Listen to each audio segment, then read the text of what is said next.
Friends, welcome back to Tech Treat. ഇന്നത്തെ നമ്മുടെ recipe ഒരു സ്പെഷ്യൽ ഇലയപ്പമാണ്.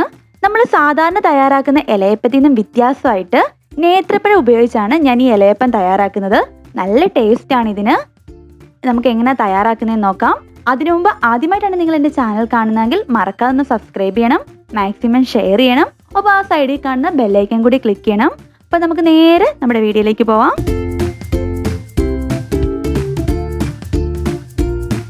ഇത് തയ്യാറാക്കാനായിട്ട് ഞാനിവിടെ 3 നേന്ത്രപ്പഴമാണ് എടുത്തിരിക്കുന്നത്. നല്ല പഴുത്ത നേന്ത്രപ്പഴം തന്നെ എടുക്കാൻ നോക്കുക, എന്നാലേ നമ്മുടെ ഇലയപ്പത്തിന് നല്ല ടേസ്റ്റ് കിട്ടുള്ളൂ. ഞാനിപ്പോൾ ഇവിടെ നല്ല പഴുത്ത പഴം തന്നെ എടുത്തിട്ടുണ്ട്. ഇനി നമുക്ക് ഇതൊന്ന് കട്ട് ചെയ്തെടുക്കണം. ഞാൻ ഇതുപോലെ 4 പൊളന്നതിന് ശേഷം ഇതുപോലൊരു ഷേപ്പിൽ കട്ട് ചെയ്തെടുക്കുകയാണ്. നിങ്ങൾക്ക് ഏത് രീതി വേണമെങ്കിലും ഇത് കട്ട് ചെയ്തെടുക്കാം. ഞാനിപ്പം ഇതുപോലെ ഇത് കട്ട് ചെയ്തെടുക്കുകയാണ്. നമുക്ക് 3 ഇതുപോലെ ഒന്ന് കട്ട് ചെയ്തെടുക്കാം. ഇത് ഞാനിപ്പോൾ എല്ലാം ഇതുപോലെ കട്ട് ചെയ്തെടുത്തിട്ടുണ്ട്. ഇനി നമുക്ക് ഈ നേന്ത്രപ്പഴം ഒന്ന് വഴറ്റിയെടുക്കണം.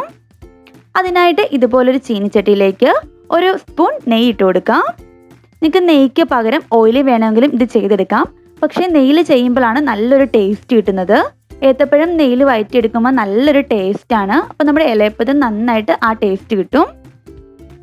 ഇനി നമുക്കിത് ലോ ഫ്ലെയിമിൽ ഇട്ട് 5 മിനിറ്റ് ഒന്ന് വഴറ്റിയെടുക്കണം. എപ്പോഴും ലോ ഫ്ലെയിമിൽ ഇട്ട് തന്നെ വേണം ഇത് വഴറ്റിയെടുക്കാൻ. ഹൈ ഫ്ലെയിമിൽ ആക്കുവാണെങ്കിൽ ഏത്തപ്പഴം പെട്ടെന്ന് ഇത് കരിഞ്ഞു പോവും. ഇപ്പം ഇത് ഞാനിവിടെ 5 മിനിറ്റ് ഇതുപോലെ വഴറ്റിയെടുത്തിട്ടുണ്ട്. ഈ ഒരു പരുവാകുന്നതും വരെ നമുക്കൊന്ന് വഴറ്റിയെടുക്കണം. ഇനി നമുക്ക് ഇതൊരു പാത്രത്തിലേക്ക് മാറ്റാം. ഇതുപോലൊരു സ്റ്റീൽ പാത്രത്തിലേക്ക് മാറ്റി വെക്കാം.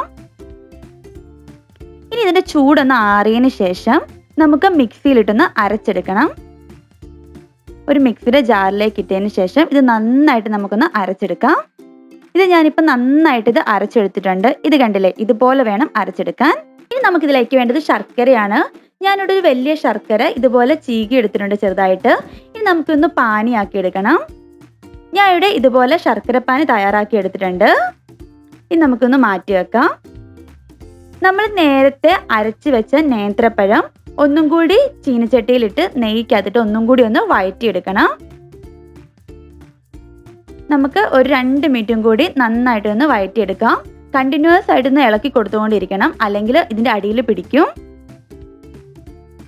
ഇപ്പോൾ 2 മിനിറ്റ് ആയിട്ടുണ്ട്. ഇപ്പം നന്നായിട്ട് ഇത് മിക്സായി വന്നിട്ടുണ്ട്. ഈ ഒരു രീതി വേണം നമ്മളിത് വഴറ്റിയെടുക്കാൻ. ഇനി നമ്മൾ നേരത്തെ തയ്യാറാക്കി വെച്ച ശർക്കരപ്പാനി നമുക്കിതിലേക്ക് കുറേശ്ശെ ചേർത്ത് കൊടുക്കാം. കുറച്ചൊഴിച്ച് ഇതുപോലെ മിക്സ് ചെയ്ത് വേണം ചേർത്ത് കൊടുക്കാൻ, എന്നാലേ ഈ നേന്ത്രപ്പഴത്തിൽ ഇത് നല്ലപോലെ മിക്സായി കിട്ടുള്ളൂ. ഇനി നമുക്ക് നല്ലപോലെ ഒന്ന് മിക്സ് ആക്കി എടുക്കാം. ഇതൊക്കെ ചെയ്യുമ്പോഴും നമ്മൾ ലോ ഫ്ലെയിമിൽ ഇട്ട് വേണം ചെയ്യാൻ. നല്ലപോലെ നമുക്ക് ഇതുപോലെ ഒന്ന് മിക്സ് ചെയ്തെടുക്കാം.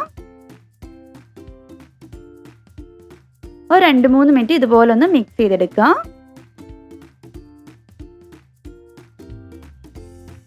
ഇത് ചെറുതായിട്ട് തിള വരുന്നുണ്ട്. ഇത്രയും നേരം നമ്മളിതൊന്ന് മിക്സ് ചെയ്യണം. ഇനി നമുക്കിതിലേക്ക് തേങ്ങ ചിരകിയതും കൂടി ചേർത്ത് കൊടുക്കാം. ഞാൻ ഇവിടെ കുറച്ച് തേങ്ങ ചിരകിയതും കൂടി ചേർത്തതിന് ശേഷം ഇത് വീണ്ടും ഒന്നും കൂടി നല്ലപോലെ മിക്സ് ചെയ്യുകയാണ്. ഇനി വീണ്ടും ഒരു 2 മിനിറ്റും കൂടി നമുക്കൊന്ന് കുക്ക് ചെയ്തെടുക്കാം. ഇത് കണ്ടിന്യൂസ് ഇളക്കി കൊടുത്തുകൊണ്ട് വേണം ഇത് കുക്ക് ചെയ്തെടുക്കാൻ. ഇത് ഈ ഒരു പരുവായിട്ടുണ്ട്. ഈ ഒരു രീതിയിൽ വേണം നമുക്കിത് കിട്ടാൻ. ഇനി നമുക്കിതൊരു പാത്രത്തിലേക്ക് മാറ്റി വെക്കാം. ഇനി നമുക്കിതിലേക്ക് അരിപ്പൊടി ചേർത്ത് കൊടുക്കണം. നിങ്ങൾക്ക് അരിപ്പൊടിക്ക് പകരം ഗോതമ്പ് പൊടി വേണമെങ്കിലും ഇതിലേക്ക് ചേർത്ത് കൊടുക്കാം. ഞാനിപ്പോൾ ഇവിടെ അരിപ്പൊടിയാണ് ചേർത്ത് കൊടുക്കുന്നത്. കുറേശ്ശെ അരിപ്പൊടിയായിട്ട് ചേർത്തിട്ട് ഇതുപോലെ നന്നായിട്ടൊന്ന് മിക്സ് ചെയ്തെടുക്കാം. നമുക്ക് പരത്തിയെടുക്കാൻ പറ്റുന്ന ആ ഒരു പരുവായി കിട്ടുന്നിടം വരെ അരിപ്പൊടി ചേർത്ത് നന്നായിട്ടൊന്ന് മിക്സ് ചെയ്യാം. നല്ല ചൂടോടുകൂടി തന്നെ വേണം ഈ അരിപ്പൊടി ഇതിലേക്ക് ചേർത്ത് കൊടുക്കാൻ. ഇതുപോലെ നന്നായിട്ടൊന്ന് മിക്സ് ചെയ്ത് കൊടുക്കാം. ഞാനിപ്പം കുറച്ചും കൂടി അരിപ്പൊടി ചേർത്ത് കൊടുക്കുന്നുണ്ട്. എന്നിട്ട് നമുക്ക് വീണ്ടും ഇതൊന്ന് മിക്സ് ചെയ്തെടുക്കാം. നമ്മൾ ഒറ്റയടിക്ക് അരിപ്പൊടി മുഴുവനായിട്ട് ചേർത്ത് കൊടുത്താൽ നമുക്കിത് മിക്സ് ചെയ്തെടുക്കാൻ പാടായിരിക്കും. അപ്പം കുറേശ്ശെ ചേർത്ത് നമ്മുടെ അളവിനനുസരിച്ച് ഇതൊന്ന് മിക്സ് ചെയ്തെടുക്കാം.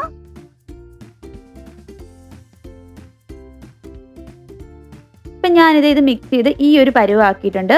ഈ ഒരു പരുവാകുന്നിടം വരെ അരിപ്പൊടി ഇട്ട് നമ്മളിതൊന്ന് മിക്സ് ചെയ്യണം. ഈ ഒരു പരുവായി കിട്ടണം. ഇനി ഈ അട തയ്യാറാക്കാനായിട്ട് ഞാനിവിടെ വാഴയിലയാണ് എടുത്തിരിക്കുന്നത്. ഈ വാഴയിലേക്ക് നമുക്ക് ഓയിലൊന്ന് സ്പ്രെഡ് ചെയ്ത് കൊടുക്കാം. വാഴ മുഴുവനായിട്ടും ഈ എണ്ണയൊന്ന് തേച്ച് പിടിപ്പിക്കാം. എന്നിട്ട് നമ്മൾ നേരത്തെ തയ്യാറാക്കി വെച്ച മിക്സ് ഇതിലേക്ക് വെച്ചിട്ട് ഇതുപോലൊന്ന് പരത്തിയെടുക്കുക. നമ്മൾ അടയൊക്കെ പരത്തില്ലേ, അതുപോലെ ഇങ്ങനെ കൈകൊണ്ട് ഇങ്ങനെ അമക്കി ഒന്ന് പരത്തിയെടുക്കുക.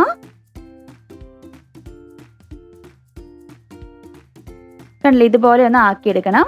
എന്നിട്ട് നമുക്ക് ഈ വാഴയില ഇതുപോലെ ഒന്ന് രണ്ടായിട്ട് മടക്കി കൊടുക്കാം. ഇങ്ങനെ നമുക്ക് എല്ലാം ഒന്ന് തയ്യാറാക്കി വെക്കാം.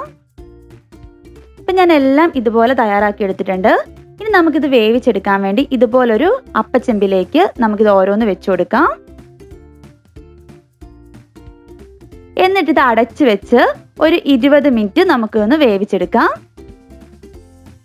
ഇപ്പം 20 മിനിറ്റ് കഴിഞ്ഞിട്ടുണ്ട്. നമ്മുടെ അട ഇതേ നന്നായിട്ട് വന്നിട്ടുണ്ട്. ഇത് കണ്ടില്ലേ, കയ്യിൽ ഇങ്ങനെ ഞെക്കി നോക്കുമ്പോൾ ഒട്ടിപ്പിടിക്കുന്നില്ല. ഈ ഒരു പരുവാകുമ്പോഴേക്കും നമുക്കിത് എടുക്കാം. ഇത് ഞാൻ നിങ്ങളെന്ന് തുറന്ന് കാണിക്കാം. വാഴയിലയിൽ നിന്നൊക്കെ നന്നായിട്ട് ഇത് വിട്ട് വരുന്നുണ്ട്. ഒട്ടിയൊന്നും പിടിച്ചിട്ടില്ല. നന്നായിട്ട് വെന്ത് വരുമ്പം ഒട്ടിയൊന്നും പിടിക്കൂല. അപ്പം നല്ല ടേസ്റ്റി ആയിട്ടുള്ള ഇലയട ഇവിടെ റെഡി ആയിട്ടുണ്ട്. നല്ല ടേസ്റ്റാണ്. എല്ലാവരും ഇത് വീട്ടിലൊന്ന് ട്രൈ ചെയ്ത് നോക്കണം. കുട്ടികൾക്കൊക്കെ വളരെയധികം ഇഷ്ടമാവും. അപ്പം നെക്സ്റ്റ് ഒരു റെസിപ്പി ആയിട്ട് വരുന്നവരെ ബൈ ബൈ.